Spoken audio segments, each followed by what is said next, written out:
Hi hello నమస్తే welcome to వెరిడియన్ studios.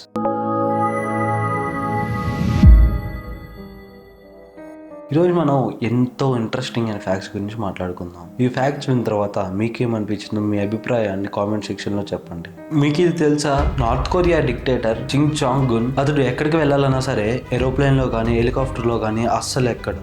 వాటికి బదులుగా తను స్పెషల్గా క్రియేట్ చేసుకున్న 1000 కోట్ల రూపాయల ట్రైన్లోనే ప్రయాణిస్తాడు ఎక్కడికి వెళ్ళాలన్నా కానీ. రీసెంట్గా రష్యాకి వెళ్ళినప్పుడు కూడా అతడు అదే స్పెషల్ ట్రైన్లోనే వెళ్ళాడు. ఇక్కడ వింత విషయం ఏంటంటే ఈ నార్త్ కొరియా అందరికీ కూడా కొన్నిసార్లు కొంత దేశాలకి కొన్ని వార్నింగ్స్ అయితే పంపుతూ ఉంటాయి. ఈ ఫ్లైట్ ని కూల్ చేస్తాం, మీ నాయకుడు వెళ్ళేటప్పుడు మిమ్మల్ని చంపేస్తాం అనేది కొంచెం బెదిరించేటట్టుగా వాళ్ళకైతే మెసేజ్ పంపుతూ ఉంటారు. దానివల్ల వీళ్ళు కూడా ఫ్లైట్స్ ద్వారా వెళ్ళాలంటే చాలా భయపడతారు. అందుకేనేమో మన కిమ్ అమెరికా గానీ ఇండియాకి గానీ రాలేదు. ఈ దేశాలకి నేరుగా ట్రైన్ మార్గం లేదు కాబట్టి కిమ్ 2025 లో చైనాకి వెళ్ళినప్పుడు కూడా అక్కడికి కూడా ట్రైన్ లోనే వెళ్ళాడు. 2019 లో వియత్నాం కి వెళ్ళినప్పుడు కూడా అక్కడికి కూడా ట్రైన్ లోనే వెళ్ళాడు. కిమ్ జాంగ్ గున్ వాళ్ళ నాన్న కింగ్ జాంగ్ ఇల్ ఒక మాట చెప్పాడు. అదేంటంటే చాలా అత్యవసరమైతే తప్పితే విమానం ఎక్కద్దు అని చెప్పాడంట. అందుకే మేము విమానం ఎక్కితే ఎవరైనా దాడి చేస్తారని చెప్పేసి ఇప్పటి వరకు కూడా ట్రైనే యూజ్ చేస్తూ ఉన్నాడు. ఆ ట్రైన్ ఉండటం కూడా చాలా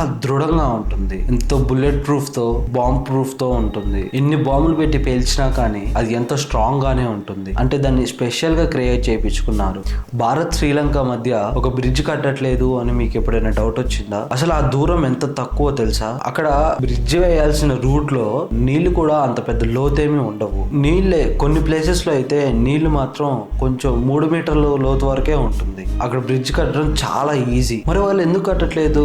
దీని వెనక పెద్ద రీజనే ఉంది. శాస్త్రవేత్తలు ఏం చెప్తున్నారంటే కొన్ని అరుదైన జీవులు ఎన్నో ఉన్నాయి, ఎక్కువగా అక్కడ మాత్రమే తిరుగుతున్నాయని అయితే చెప్తున్నారు. సీ కౌస్ అని పిలిచే ఒక విచిత్రమైన చేపలు, రకరకాల సముద్ర తాబేళ్లు, ఎన్నో విచిత్రమైన చేపలు, జంతువులు అక్కడ బతుకుతున్నాయి. అలాంటి అరుదైన చేపలు ఉన్న ప్లేస్ లో రోడ్స్ వేసి బ్రిడ్జెస్ వేసి వాటిని డిస్టర్బ్ చేయలేం కదా. అందుకే వాటిని డిస్టర్బ్ చేయకుండా ప్రకృతిని కాపాడాలని ఇదే ఒక రీజన్ గా ఉంది. ఇంకొకటి మెయిన్ రీజన్ ఏంటంటే అది కంప్లీట్ గా పొలిటికల్ రీజన్. శ్రీలంకన్ దేశం భారతదేశంతో కలవడానికి అస్సలు ఇష్టపడట్లేదు. వాళ్ళు స్వతంత్రంగా ఉండాలి అనుకుంటున్నారు. ప్రజలు రాకపోవడం, అక్కడికి ఈజీగా జరగడం వాళ్ళకి ఇష్టం లేదు.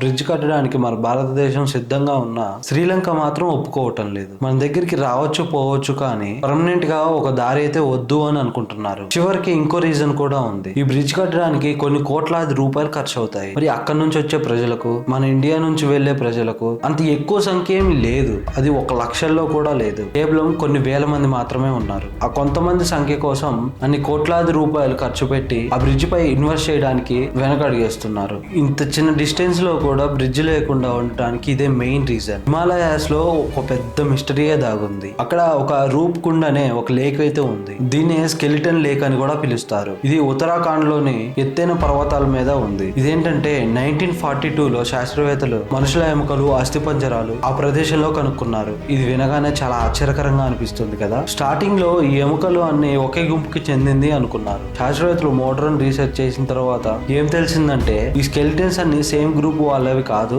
సపరేట్ గ్రూప్స్ వాళ్ళవి అని తెలిసింది. వాళ్ళందరూ సేమ్ టైమ్ లో కాకుండా డిఫరెంట్ టైమ్స్ లో అయితే చనిపోయారు. బహుశా ల్యాండ్ స్లైడ్ వలన, అతి తీవ్రమైన క్లైమేట్ వలన, వీటి వల్ల చనిపోయి ఉండొచ్చు. అక్కడ స్థానికులు చెప్పే కథ మాత్రం వేరేలా ఉంది. వాళ్ళు చెప్పే దాని ప్రకారం చాలా సంవత్సరాల ముందు ఒక రాజు తన సైనికులతో కలిసి నందనాదేవి అమ్మవారికి కోపం తెప్పించాడని యాత్రలకు వెళ్తున్నాడంట. అక్కడ ఎంతో పెద్ద మంచు తుఫాను వచ్చి వాళ్ళంతా అక్కడే చనిపోయారని ప్రజలు చెప్తూ ఉన్నారు. అసలు అక్కడ ఏం జరిగింది? ఆ లేక్ దగ్గర అన్ని హస్తపంజరాలు ఎందుకు ఉన్నాయి? వాళ్ళు చెప్పేది నిజమో కాదో అని ఈ క్వశ్చన్స్ కి అసలు ఆన్సరే లేదు. ఈ మిస్టరీ ఇప్పటికీ అలాగే మిగిలిపోయింది. అందుకే ఇది ప్రపంచంలోనే ఒక అన్సాల్వ్ మిస్టరీగా చూస్తున్నారు. ప్రపంచంలోనే అతిపెద్ద ఐలాండ్ ఏదైనా ఉంది అంటే అది గ్రీన్ ల్యాండే. అసలు దీని ఏరియా మొత్తం దాదాపు 21 లక్షల స్క్వేర్ మీటర్లు ఉంటుంది. కానీ అసలు షాకింగ్ విషయం ఏంటంటే ఈ ఏరియాలో 80% కంటే ఎక్కువ భాగం మంచు కిందే దాగి ఉంది. అంటే బయట కనిపించేది చాలా తక్కువ అన్నమాట.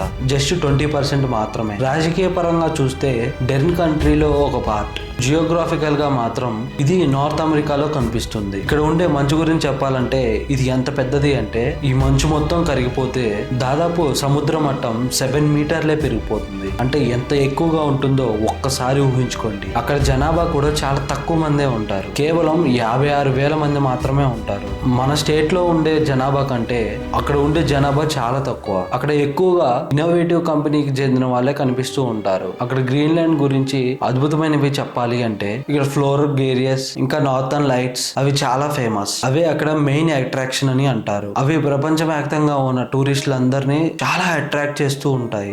గ్రీన్లాండ్ అంటే మంచుతో నిండిపోయిన ఒక ఎడారి లాంటిది అయితే కాదు. ఇది ఎన్నో రహస్యాల్ని దాల్చుకున్న excellent and attractive place. After all ఒక ఈగ మనకి అదృష్టాన్ని తీసుకొస్తుంది అని అంటే అవుననే చెప్పాలి. ఎందుకంటే ఒక చిన్న ఈగ వల్ల గోల్ఫ్ ప్లేయర్ కి 1 కాదు 2 కాదు ఏకంగా 18 కోట్లు వచ్చాయి. ఇది ఎలా జరిగిందో చెప్తా, నిజంగా మీరు ఆశ్చర్యపోతారు. టామీ ఫీల్డ్ అనే ఒక ప్లేయర్ అయితే ఉన్నాడు. ఇతడు గోల్ఫ్ ప్లేయర్ లో లాస్ట్ రౌండ్ లో ఉన్నాడు. ఇతడు కొట్టిన బాల్ హోల్లోకి వెళ్ళడానికి కొంచెం ముందుగా ఆగిపోయింది. అందరూ ఇతడు ఓడిపోయారు అనుకున్నాడు. సడన్ గా అంతలోనే ఒక ఈగ వచ్చి ఆ బాల్ మీద వాలింది. అంతే, ఆ ఈగ వాలిన వెంటనే ఆ బాల్ వెళ్లి ఆ హోల్లో పడిపోయింది. ఇది చూసిన వాళ్ళంతా షాక్ అయిపోయారు. ఇది ఒక ఎంతో ఆశ్చర్యమైన విషయం అనే చెప్పుకోవాలి. ఈ ఛాంపియన్షిప్ ని BMW స్పాన్సర్ చేసింది. ఇది అమెరికాలోని ప్రముఖ కేవ్స్ ప్యారీ గోల్డ్ హబ్ లో జరిగింది. ఇదంతా చూసిన తర్వాత ఈ గోల్డ్ ప్లేయర్ కి ఈ క్రెడిట్స్ అన్ని ఇవ్వచ్చా లేదా చాలా మందికి డౌట్ రావచ్చు. కానీ గోల్ఫ్ రూల్స్ ఏం చెప్తున్నాయంటే గాలి, నీరు,